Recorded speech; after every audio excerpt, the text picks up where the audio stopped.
Can you believe that the holidays are already here? Isn't that something? Have you ever noticed this time of year, even though it's a time of joy and a time of Thanksgiving for all of us, have you ever noticed how it's also, for many people, a time of almost dread?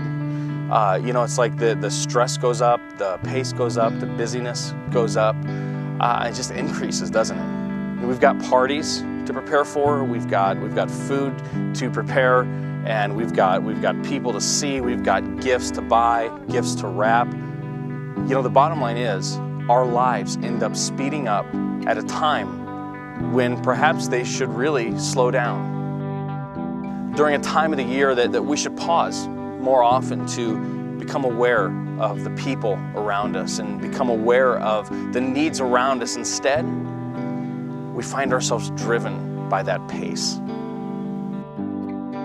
What if this Christmas, we as a church community and even us as individuals were to sort of hit that pause button and to do everything we can to resist the push and to resist that pace and simply become more aware?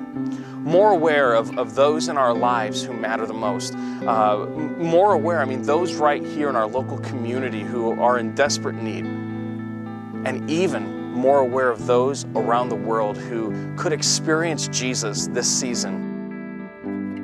I want to invite you on a journey over these next several weeks as the Orchard community takes part in a conspiracy of love, of hope, and we're calling it Advent Conspiracy. And this Christmas, instead of getting sucked into the busyness and the pace, what if we were to be intentional about slowing down and recognizing what's most important?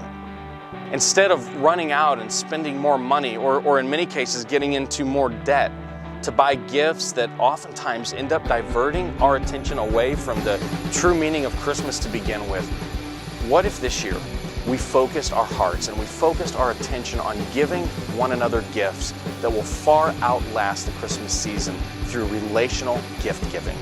Whether it's an afternoon of sledding with the kids, followed by some hot chocolate, or something as simple as a framed family photo. There's just something about gifts that come from the heart that means so much more to us than any gift that you can buy on the sales rack at the mall.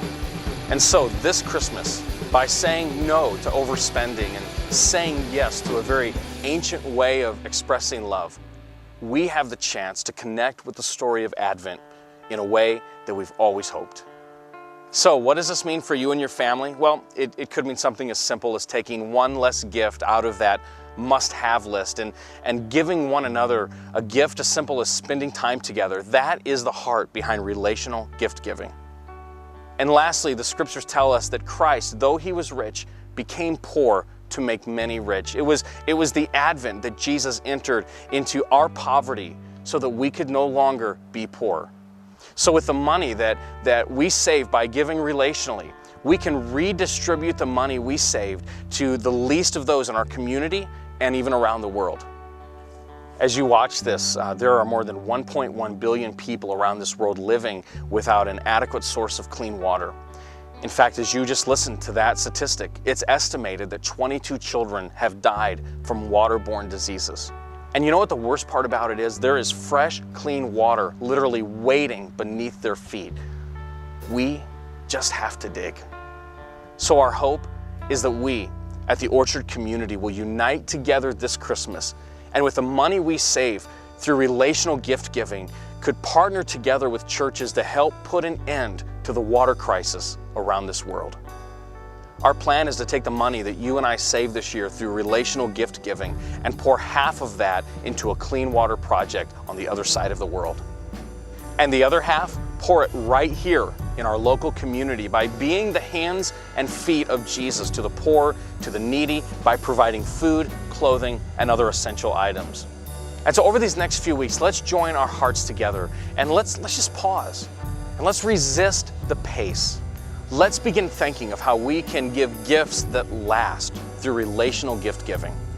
And then with the money saved, let's make a local difference. Let's make a difference right here in our local community and all the way on the other side of this world as we provide clean water for those who are thirsty.